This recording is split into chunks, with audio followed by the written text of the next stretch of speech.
नमस्कार मित्रों, आपका स्वागत है न्यू राइज क्लासेस पर। आशा करते हैं आप सभी लोग अच्छे होंगे। आइए बात करते हैं 26 जनवरी की जो महत्वपूर्ण घटनाएं हैं उन पर चर्चा कर लेते हैं। आज गणतंत्र दिवस है। गणतंत्र दिवस के बारे में कितने महत्वपूर्ण पॉइंट बन सकते हैं उन पर भी चर्चा करेंगे।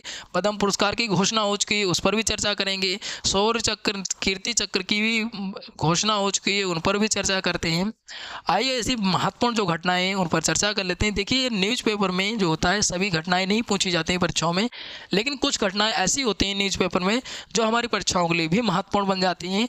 आइए उन्हीं घटनाओं पर चर्चा कर लेते हैं। तो पहली घटना जो दी है वो गणतंत्र दिवस समारोह के बारे में दी है, तो आइए इसके बारे में चर्चा कर लेते हैं। तो यहाँ पे हमारी घटना ये पूछी जा सकती है, इस बार कौन सा गणतंत्र दिवस समारोह मनाया जा रहा है। तो 76वां गणतंत्र दिवस समारोह मनाया जा रहा है। ठीक है। अब गणतंत्र दिवस समारोह के उपलक्ष्य में आयोजित किया गया लाल किले पे परेड चल रही है आज ही।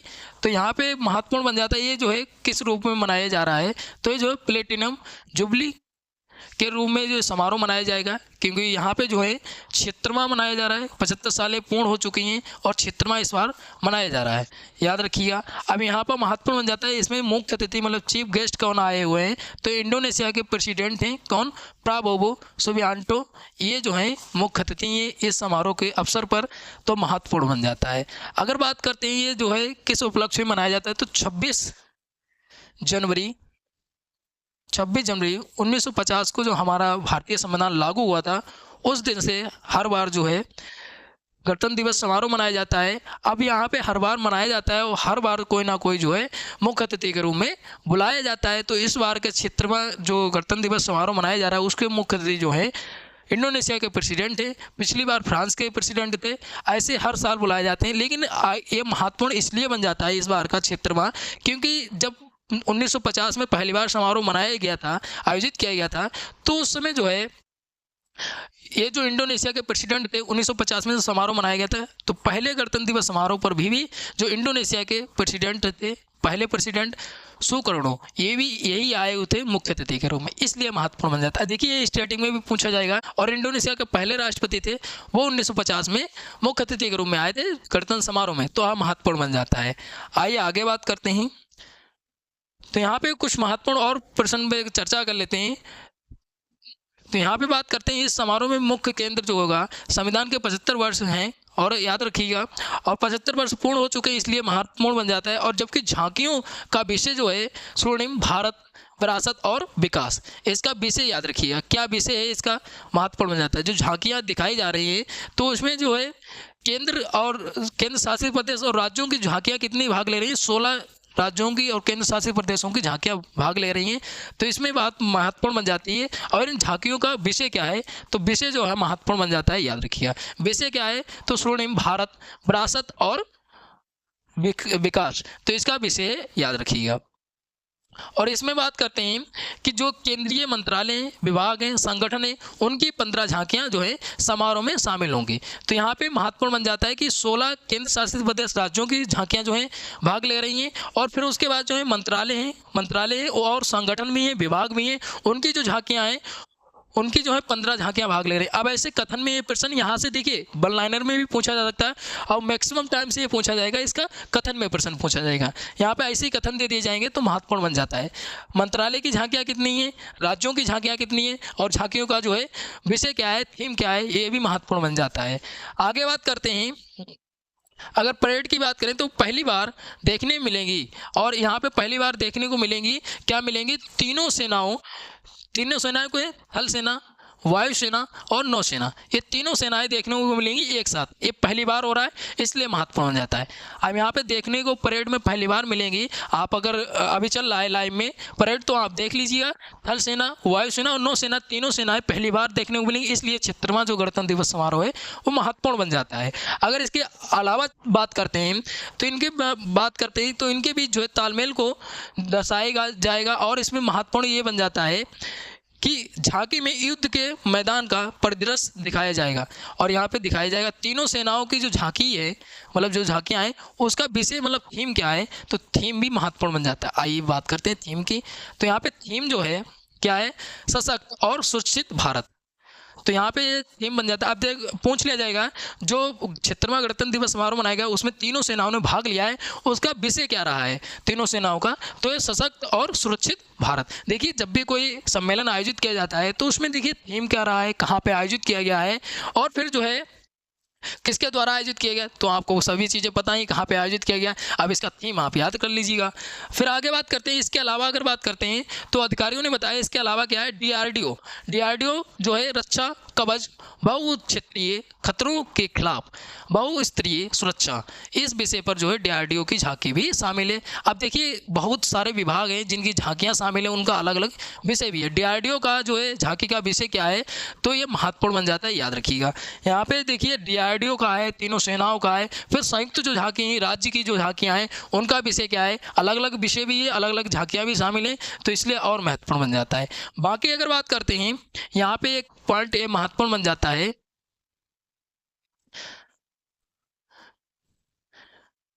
तो यहाँ पे मैं बात ही कर चुका हूँ 26 जनवरी को जो है विशेष क्यों मनाया जाता है, क्योंकि इस दिन जो है हमारा संविधान लागू हुआ था इसलिए मनाया जाता है। अगर संविधान को अंगीकृत कब किया गया था, 26 नवंबर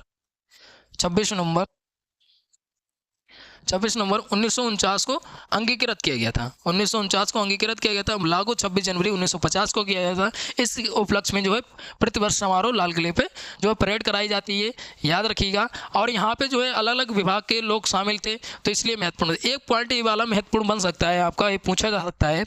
अब यहाँ पे एक चीज़ ये वाली,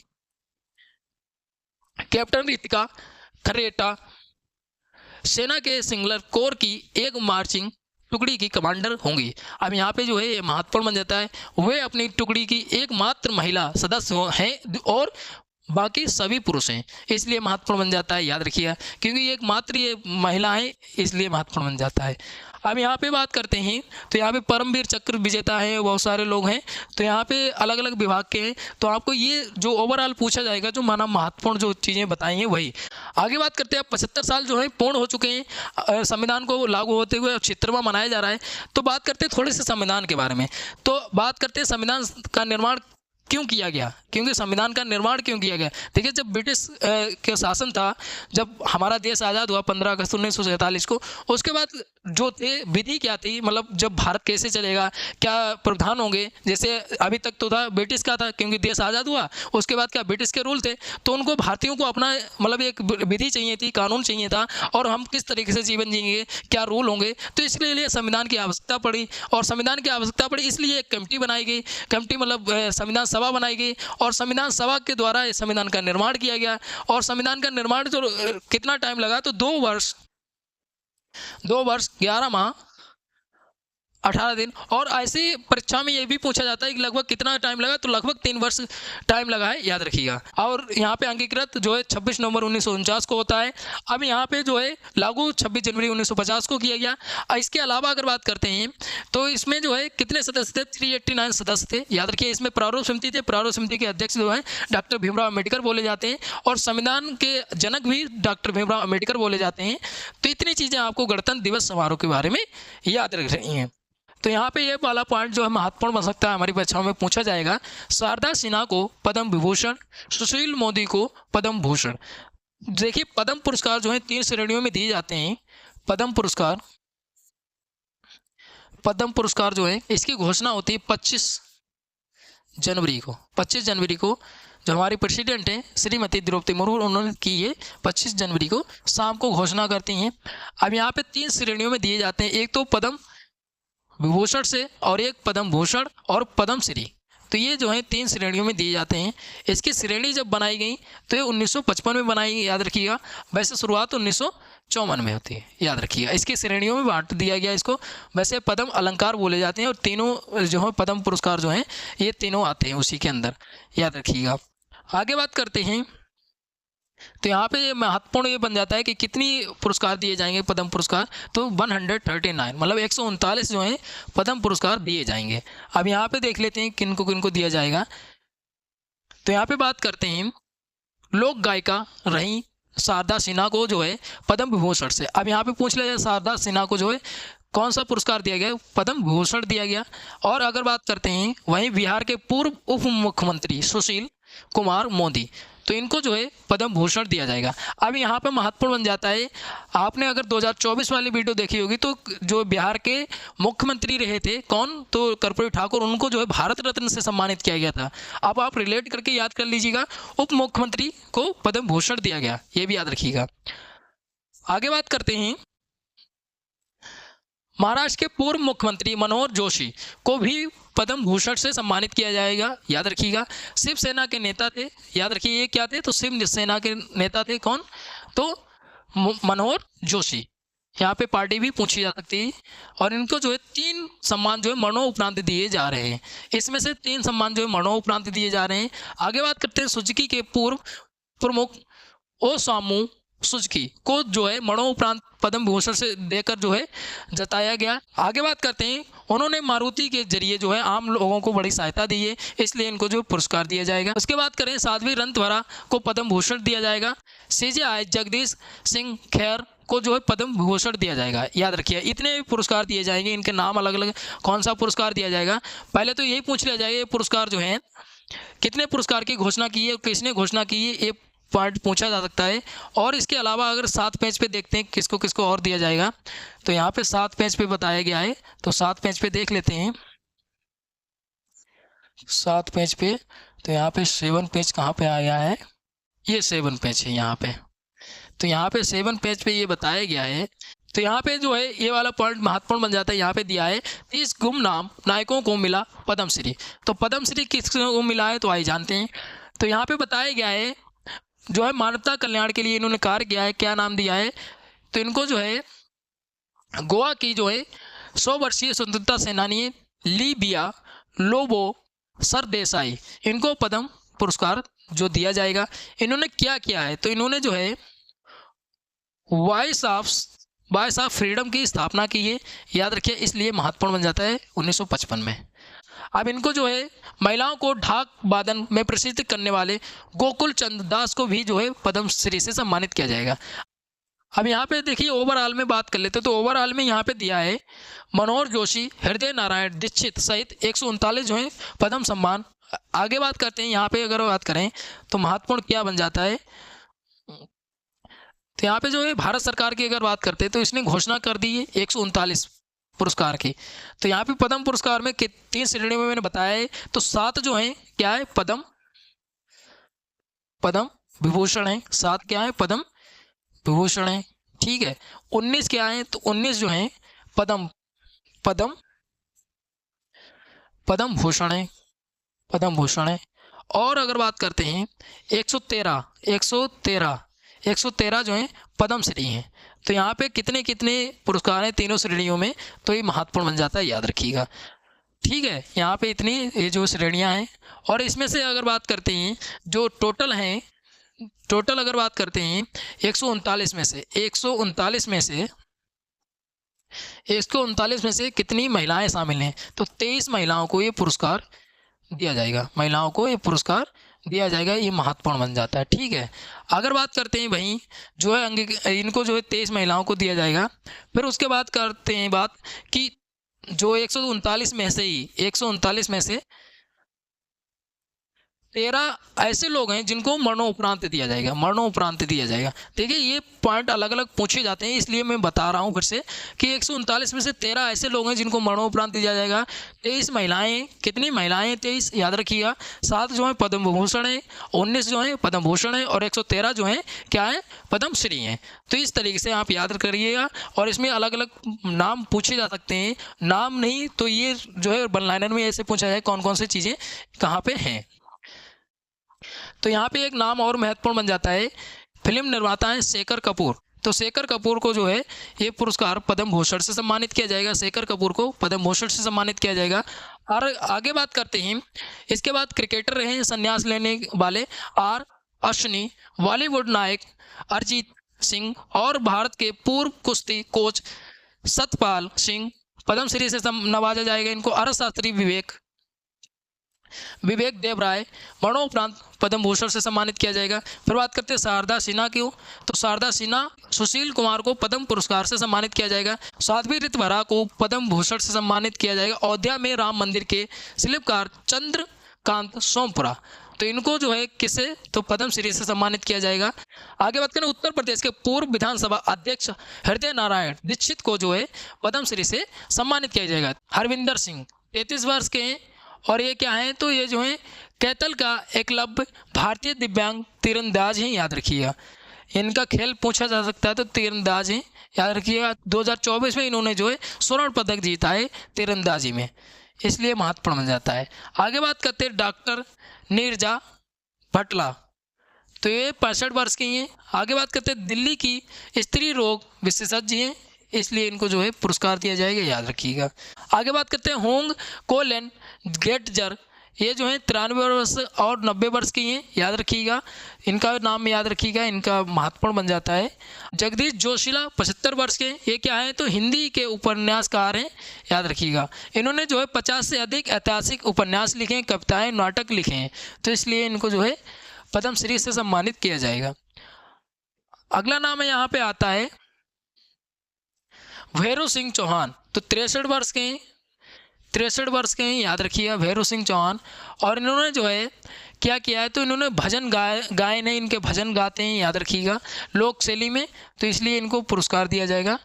फिर यहाँ पे अगला नाम आता है हरमन शर्मा, तो 68 वर्ष के हैं। इन्होंने जो सेब की किस्में जो हैं विकसित की हैं, तो इसलिए महत्वपूर्ण हो जाता है। सेब की किस्म जो मतलब HRMN99 किस्म जो है इन्होंने विकसित की है, तो इसलिए महत्वपूर्ण बन जाता है इनका नाम, इसलिए इनको पुरस्कार दिया जाएगा। अगला नाम आता है भीम सिंह भावेश, 61 वर्ष के हैं, इनको भी दिया जाएगा। आगे बात करते हैं निर्मला देवी 75 वर्ष के, इन्होंने 40 वर्षों में जो है बिहार में सुजली कढ़ाई की जो है पुनर्जीवित किया है, इसलिए इनको जो है पुरस्कार दिया जाएगा। आगे बात करते हैं राधा वहन भट्ट, तो 91 वर्ष की हैं, 91 वर्ष की हैं, महिलाओं को बना रही आत्मनिर्भर और स्थापित किए 25 बाल मंदिर चिपको और सर्वोदय आंदोलन में भागीदारी इनकी रही है, तो इसलिए इनको पुरस्कार दिया जाएगा। इनकी जो है क्षेत्र भी याद रखिएगा और इनके नाम तो पूछे जा सकते हैं। आइए पद्म पुरस्कार के बारे में बात हो गई, अब बात करते हैं शौर्य को नमन। तो आइए जानते हैं शौर्य चक्र और कीर्ति चक्र दिए गए हैं। तो शौर्य को नमन मेजर मंजीत और नायक दिलवर खान को कीर्ति चक्र, आइए जानते हैं इसके बारे में। तो इनके बारे में अगर बात करते हैं तो 14 लोगों को जो है शौर्य चक्र दिया गया है, 93 जवानों को जो है वीरता पुरस्कार दिया गया है, 305 को रक्षा अलंकारों को भी राष्ट्रपति ने मंजूरी दी है। आइए आगे बात करते हैं। तो यहाँ पे जो है राष्ट्रपति द्रौपदी मुर्मू ने घोषणा कर दी है शनिवार को। अब यहाँ पे 2 जो है कीर्ति चक्र दिए जाएंगे और 14 जो है शौर्य चक्र दिए जाएंगे। अब यहाँ पे महत्वपूर्ण बन जाता है कि कितने कीर्ति चक्र दिए जाएंगे और कितने जो है शौर्य चक्र दिए जाएंगे, बस यही प्रश्न पूछा जा सकता है। फिर उसके बाद अगर बात करते हैं तो वीरता को मंजूरी दे दी है। फिर इसके बाद बात करते हैं कि जो है देश का दूसरा सबसे बड़ा शांतिकालीन वीरता पुरस्कार कीर्ति चक्र जो है, इसमें जो है अगर बात करते हैं 22 राष्ट्रीय राइफल्स के मेजर मंजीत को और 28 राष्ट्रीय राइफल्स के नायक दिलवर खान को मरणोपरांत प्रदान किया गया। तो यहाँ पे बात करते हैं जो कीर्ति चक्र दिए गए हैं वो जो है मरणोपरांत दिए गए हैं, याद रखिएगा। अब यहाँ पे मरणोपरांत दिए गए इसलिए महत्वपूर्ण बन जाता है। आगे बात करते हैं, अब यहाँ पे बात करते हैं जो राष्ट्रपति हैं उन्होंने 14 शौर्य चक्रों की बात की है, जिसमें जो है 3 मरणोपरांत, अब देखिए यहाँ पे जो है 3 मरणोपरांत दिए जाएंगे। अब यहाँ पे जो 14 शौर्य चक्र हैं उनमें से 3 मरणोपरांत हैं, इसलिए महत्वपूर्ण हो जाता है। देखिए मरणोपरांत वाले अलग पूछे जा सकते हैं, याद रखिएगा। फिर आगे बात करते हैं तो यहाँ पे दिया है, यहाँ पे अलग अलग नाम दिए हैं शौर्य चक्र के। तो 50 राष्ट्रीय राइफल्स के मेजर आशीष दहिया को, और बात करते हैं 1 राष्ट्रीय राइफल के मेजर कुलाड़, 4 राष्ट्रीय राइफल्स के मेजर सत्येंद्र धनखड़, 48 राष्ट्रीय राइफल के कैप्टन दीपक सिंह मरणोपरांत इनको दिया जाएगा। तो याद रखिए 3 मरणोपरांत है इसमें। फिर बात करते हैं 4 असम राइफल्स के सहायक कमांडेंट ऐसे थुंग की कौन, इनको दिया जाएगा, याद रखिएगा। फिर बात करते हैं सूबेदार विकास तोवर को दिया जाएगा, 20 जाट रेजिमेंट के सूबेदार मोहन को दिया जाएगा, 32 राष्ट्रीय राइफल्स के हवलदार रोहित कुमार डोगरा मरणोपरांत इनको दिया जाएगा। हवलदार प्रकाश तामांग को दिया जाएगा। फिर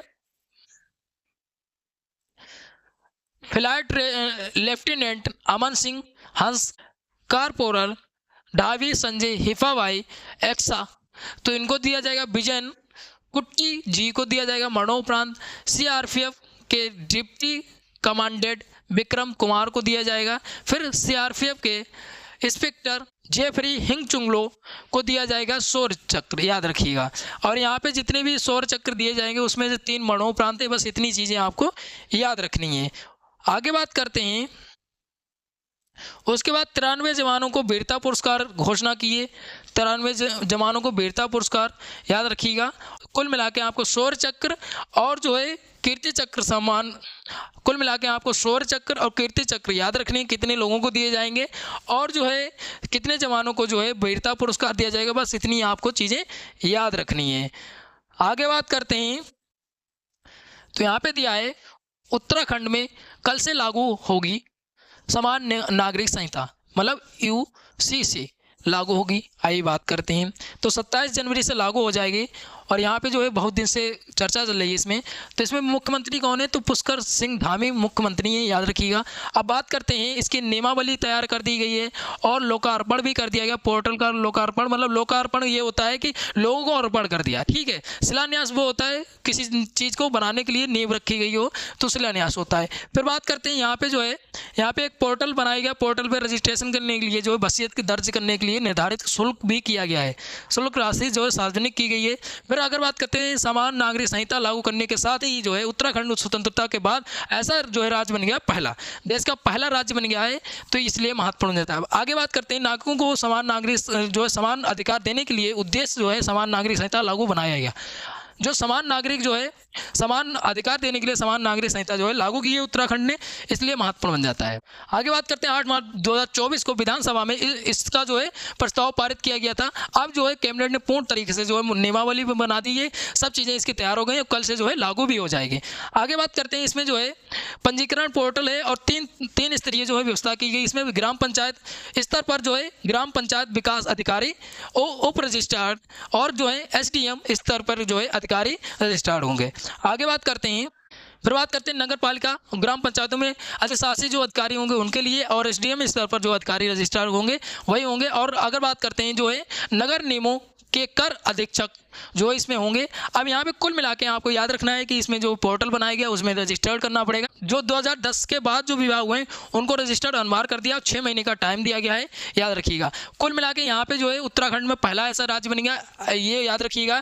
फिर उत्तराखंड में कुछ ऐसे परिवर्तन हुए जैसे उत्तराखंड की जो राजधानी है देहरादून, वहाँ पर जो ऐसा मदरसा तैयार किया गया है, वहाँ पर जो NCERT और संस्कृत सिलेबस पढ़ाया जाएगा, तो ये भी महत्वपूर्ण बन जाता है, याद रखिएगा। यहाँ पे चर्चा में उत्तराखंड की जो स्टैटिक है वो भी आप याद करके जाइएगा, क्योंकि ऐसा है जब भी करंट का मुद्दा होता है वहीं से जो स्टैटिक बनती है। अलग से स्टैटिक बहुत पुरानी स्टैटिक नहीं पूछी जाएगी, बल्कि क्या पूछी जाती है, तो जो है उत्तराखंड चर्चा में तो उत्तराखंड के CM तो मैंने बात कर ली, बाकी जो है पार्क कौन से हैं और चीज़ें। देखिए जब भी कोई टीचर जब पढ़ाता है तो महत्वपूर्ण पॉइंट तो बता देता है, उसके अलावा कौन से पॉइंट बन सकते हैं तो आप खुद रिसर्च करेंगे तो लंबे समय तक आपको याद रहेगा वो चीज़। तो आप जब भी करंट का पढ़िए तो उससे जो हिस्ट्री है या जियोग्राफी है या पॉलिटी है, जो भी रिलेटेड जो पॉइंट बन सकते हैं वो आप याद करके जाइए, तभी आपकी परीक्षा में जो है स्कोर अच्छा होगा। आगे बात करते हैं, जम्मू कश्मीर के आगे ढेर हुए 42 बार चैंपियन। तो आइए जानते हैं, जम्मू कश्मीर में जो है चल रहा था रणजी ट्रॉफी टूर्नामेंट चल रहा था, उसमें शानदार प्रदर्शन किया है जो है मैच में। ग्रुप A की बात करते हैं, ग्रुप A भी, तो A में जो बात करते हैं तो इसमें जो है पक्की जीत हासिल कर ली है। आगे बात करते हैं, 7 विकेट लेने के बाद जम्मू कश्मीर के तेज गेंदबाज Yudhvir player of the match रहे हैं। और अगर बात करते हैं, जम्मू कश्मीर ने 42 बार रणजी ट्रॉफी के विरुद्ध लगभग 1 दशक के बाद जीत दर्ज की, मतलब 10 सालों बाद जीत जो है दर्ज की, इसलिए महत्वपूर्ण हो जाता है।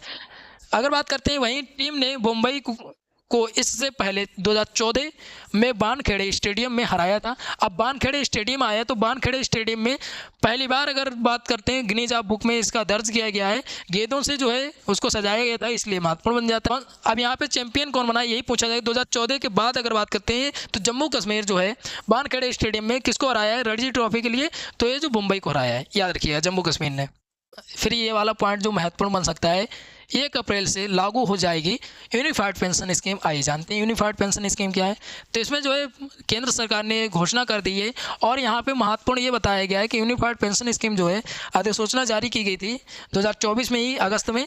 और ये जो है यहाँ पे बताया गया है कि जो कर्मचारी है वो क्या सेवानिवृत्ति से पहले जो अंतिम जो 12 महीने होंगे उनकी औसत मूल्य जो होगा उनका 50% दिया जाएगा। इसमें कितना दिया जाएगा? 50% दिया जाएगा, याद रखिए। लेकिन इन्होंने बताया है कि न्यूनतम जो सर्विस अपना दे चुका हो वो क्या है, तो न्यूनतम सर्विस दे चुका हो 25 वर्ष, तभी ये जो है दिया जाएगा। आगे बात करते हैं। यहाँ पे एक चीज़ और बताएगी कि वही कर्मचारियों को ये जो है दिया जाएगा पेंशन जो पुरानी पेंशन ले रहे होंगे, याद रखिए। मतलब OPS मतलब ओल्ड पेंशन स्कीम जो होगी उन्हीं की जो है उनको ही मिलाया जाएगा इसमें, याद रखिएगा। अब यहाँ पे जो आपको स्कीम जो लागू हो जाएगी ये महत्वपूर्ण बन जाता है। यहाँ पे दिया है परिवार को 60% पेंशन प्राप्त होगा। 10 वर्ष सर्विस पूरी करने के कम से कम 10,000 रुपये जो है प्रति माह पेंशन मिलेगी, याद रखिए। 10,000 रुपये प्रति माह पेंशन मिलेगी, ऐसा इसमें जो है बताया गया है। कब से लागू होगी ये पूछा जा सकता है। आगे बात करते हैं दल बदल कानून। अगर बात करते हैं तो राजीव गांधी की जो सरकार थी 1985 में 52 नंबर का संविधान संशोधन अधिनियम होता है उसके द्वारा ये लेकर आई थी। अगर बात करते हैं इसमें जो है ये यही पूछा जाए कि जो है राजीव गांधी सरकार में जो दल बदल कानून आया था वो कब आया था, यही पूछा जाए। संविधान संशोधन ये पूछा जाता है और इसके द्वारा क्या है तो 11वीं अनुसूची को जोड़ा गया था। 11वीं अनुसूची को जोड़ा गया था, याद रखिए। आगे दिया है पंचायती राज कानून। तो इसमें जो अगर बात करते हैं जो इलाहाबाद हाईकोर्ट का पेपर हुआ था उसमें ये प्रश्न पूछा गया था। तो ये जो है गांधीवादी सपना 1992 में साकार हुआ, याद रखिए। 73वें संविधान संशोधन द्वारा इसका बढ़ावा दिया गया, ये महत्वपूर्ण बन जाता है, याद रखिए 73 में। और बात करते हैं तो 74वें संविधान संशोधन 1992 में ही होता है। शहरी क्षेत्रों में नगर पालिकाओं का संस्थान बनाया गया, याद रखिए। ये भी पॉइंट जो है पूछा गया था। फिर आता है रोजगार की गारंटी। तो मनमोहन सिंह जो है मृत्यु हो चुकी है। 2005 में जो है राष्ट्रीय रोजगार गारंटी अधिनियम जो है मनरेगा लागू किया। अगर बात करते हैं इसका नाम बदल गया है 2009-10 में नाम बदलकर क्या रखा गया, महात्मा गांधी राष्ट्रीय ग्रामीण रोजगार गारंटी अधिनियम मनरेगा नाम दिया गया इसको। 100 दिन की गारंटी लेता है रोजगार की, याद रखिएगा। यहाँ पे दिया सूचना का अधिकार, ये कब लागू किया था? 2005 में लागू किया गया। इतनी चीज़ पूछी जा सकती है। अधिनियम इसलिए चर्चा में क्योंकि अभी हमारा गणतंत्र दिवस मनाया जा रहा है, इसलिए। फिर यहाँ पे बात करते हैं अस्पृश्यता पर प्रहार। तो हमारा जो है अनटचबिलिटी फंडामेंटल राइट है। अनटचबिलिटी क्या है? फंडामेंटल राइट है। इसका उल्लेख भारतीय संविधान में अनुच्छेद जो है 17 में कहा गया अनटचबिलिटी के बारे में। इसमें बात करते हैं नागरिक अधिकार संरक्षण अधिनियम 1955 में लागू किया गया था ये। अगर बात करते हैं इसके अंदर तो ये जो है राजीव गांधी सरकार ने जाति के आधार पर जो है हिंसा निपटने के लिए जो है अनुसूचित जाति जनजाति अत्याचार निवारण अधिनियम 1989 में जो है लागू बनाया था, याद रखिएगा। तो इतनी चीज़ें आपको याद रखनी है।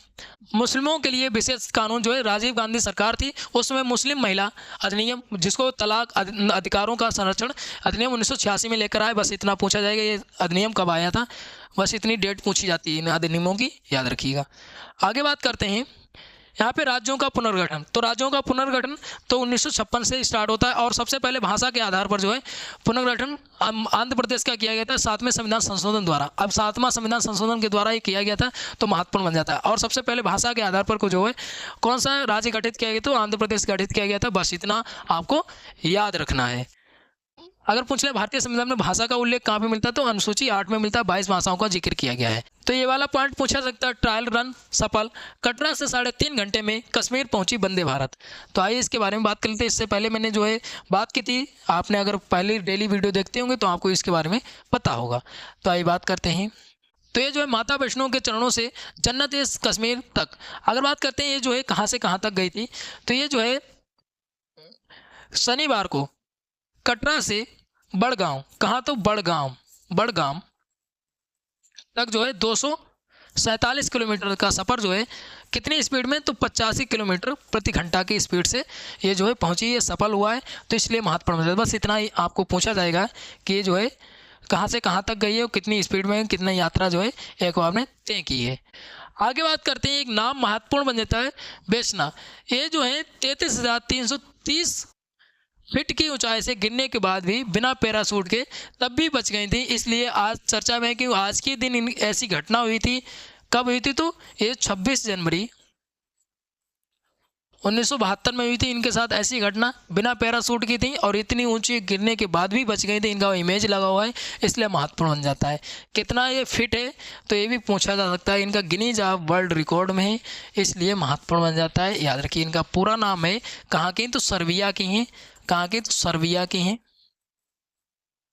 सर्बिया की। इनका पूरा नाम है वेस्ना बुलोविक। तो याद रखिएगा, इतनी चीज़ें आपको याद रखनी है। इनका गिनीज बुक में रिकॉर्ड है इसलिए इनका चर्चा में आज के दिन घटना हुई थी इनके साथ ऐसी। फिर यहाँ पे दिया दक्षिण अफ्रीका में पाया गया दुनिया का सबसे बड़ा हीरा। तो आइए जानते हैं आज के दिन पाया गया, तो मतलब 26 जनवरी 1905 में, इसलिए चर्चा में आया है। और इसका वजन कितना था?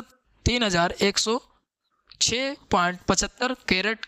अगर ग्राम में देखा जाए तो ग्राम में कितना था? तो ग्राम में 621.35 ग्राम।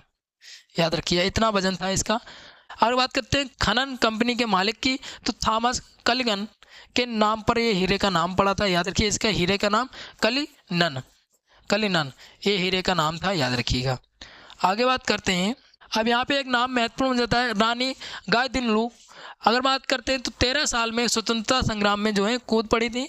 अगर बात करते हैं यहाँ पे मणिपुर, नागालैंड, असम जो है अंग्रेज़ों के खिलाफ इन्होंने सशस्त्र विद्रोह का नेतृत्व करने वाली जो है, आज इनका जन्म हुआ था कब? तो 26 जनवरी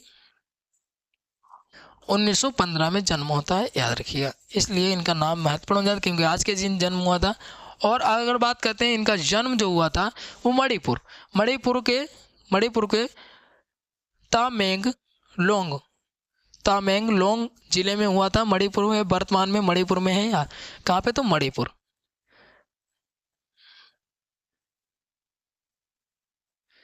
ठीक है, आगे बात करते हैं, इन्होंने बहुत सारे जो है योगदान दिए, समाज में इन्होंने सेवा की है। कुल मिला के इनका नाम पूछा जाएगा, आज के दिन इनका जन्म हुआ था इसलिए महत्वपूर्ण बन जाता है। आगे बात करते हैं, पंडित जवाहरलाल नेहरू ने जो है गाइदिन्लू को जो है पहाड़ों की बेटी बताया और उन्हें जो है रानी की उपाधि दी थी। किसने दी थी? तो भारत के पहले प्रधानमंत्री थे पंडित जवाहरलाल नेहरू, इन्होंने दी थी, इसलिए महत्वपूर्ण बन जाता है। तो यहाँ पे जितनी भी 26 जनवरी की महत्वपूर्ण घटनाएं थी यहाँ पे चर्चा किया है। आशा करते हैं आपको वीडियो अच्छी लगी तो लाइक शेयर कमेंट करिए। अगर कोई डाउट बचता है तो आप कमेंट करके पूछ सकते हैं। मिलते हैं अगली वीडियो में, तब तक के लिए धन्यवाद।